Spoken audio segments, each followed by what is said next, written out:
আচ্ছা, পঞ্চায়েতের জন্য বা পঞ্চায়েতের পরীক্ষার জন্য আমাদের যে প্র্যাকটিস সেট চলছে, আজকে আমাদের 15 নাম্বার সেট। বেশ কদিন বিশেষ কারণবশত আমি তোমাদের সেটগুলো আনতে পারিনি, আবার আমি শুরু করছি।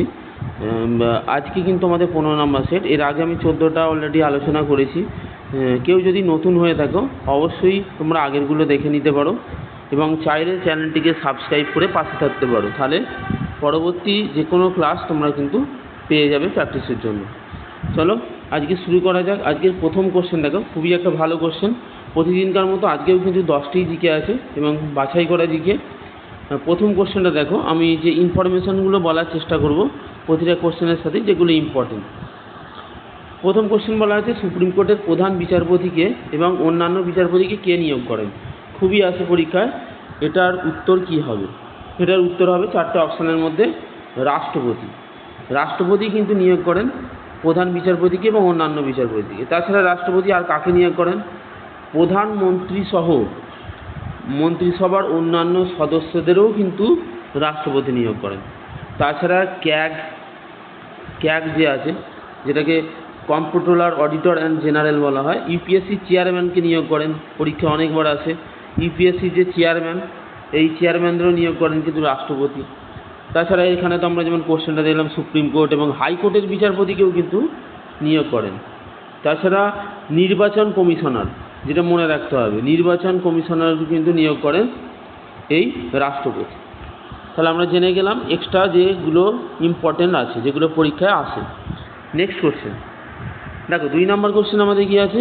পার্লামেন্ট গঠন সম্পর্কে নিচের কোন বিবৃতি সঠিক নয়? পার্লামেন্ট গঠন সম্পর্কে সঠিক নয় কোনটা?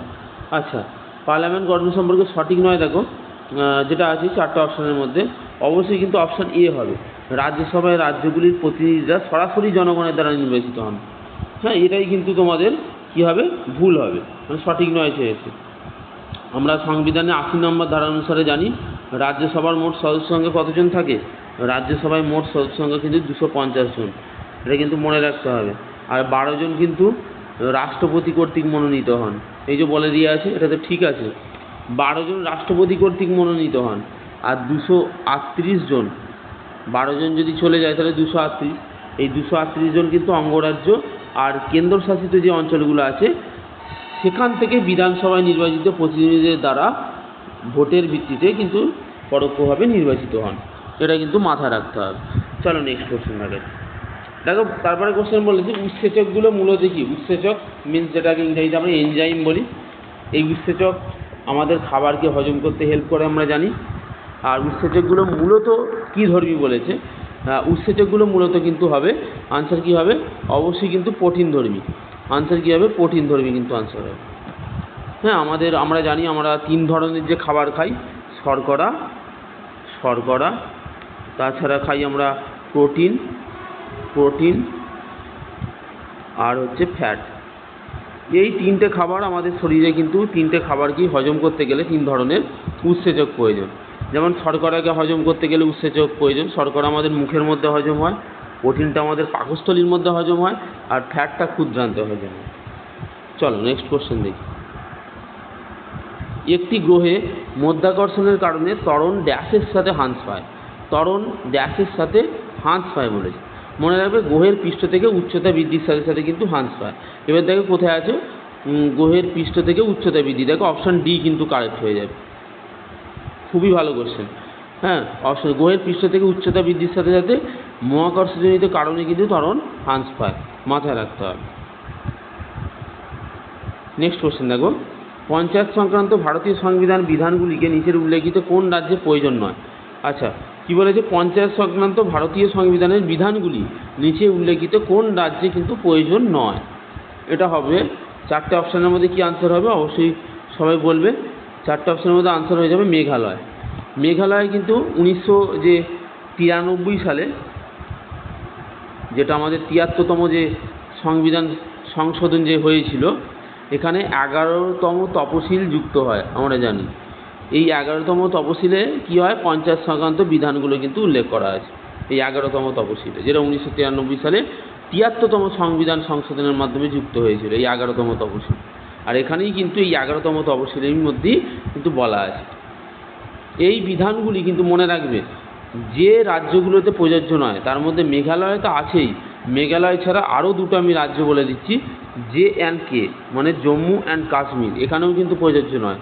আর কোথায় আছে? নাগাল্যান্ড, নাগাল্যান্ডেও কিন্তু প্রযোজ্য নয়, এটাও কিন্তু মাথায় রাখতে হবে। আমি এক্সট্রা ইনফরমেশান তোমাদের দিয়ে দিলাম। নেক্সট কোশ্চেন দেখো, জৈনদের প্রথম তীর্থঙ্কর কে ছিলেন?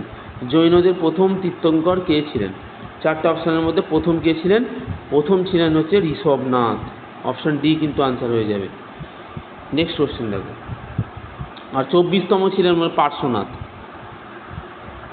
উইংস অফ ফায়ার বইটি কার লেখা? খুবই আছে। উইংস অফ ফায়ার হচ্ছে APJ আব্দুল কালাম, এনার লেখা, হ্যাঁ মাথায় রাখতে হবে, APJ Abdul Kalam. Wings of fire এই বিখ্যাত গ্রন্থ লিখেছিলেন, ইনি কিন্তু প্রাক্তন রাষ্ট্রপতিও ছিলেন, আমরা জানি APJ আব্দুল কালাম। হ্যাঁ, তিনি রাষ্ট্রপতি ছিলেন, 11তম রাষ্ট্রপতি ছিলেন। দেখো আমি এক্সট্রা ইনফরমেশানগুলো একটু বলছি। 11তম রাষ্ট্রপতি ছিলেন, আর 2002 সাল থেকে 2007 সাল পর্যন্ত রাষ্ট্রপতি ছিলেন। আর তিনি মিসাইল ম্যান নামে পরিচিত, যেটা পরীক্ষায় খুবই আছে। মিসাইল ম্যান নামে কে পরিচিত? না, ইনি কিন্তু মিসাইল ম্যান নামে কিন্তু পরিচিত ছিলেন। চলো, ঝাড়খণ্ডের সবচেয়ে জনপ্রিয় সঙ্গীত ঘরানা কোনটি? জনপ্রিয় সঙ্গীত ঘরানা কোনটি ঝাড়খণ্ডের? সেটা হচ্ছে, এর মধ্যে উত্তর হয়ে যাবে অপশান সি, ধামাসা হলো ঝাড়খণ্ডের প্রচলিত সঙ্গীত। ঘরানাগুলোর মধ্যে সমৃদ্ধ একটা ঘরানা।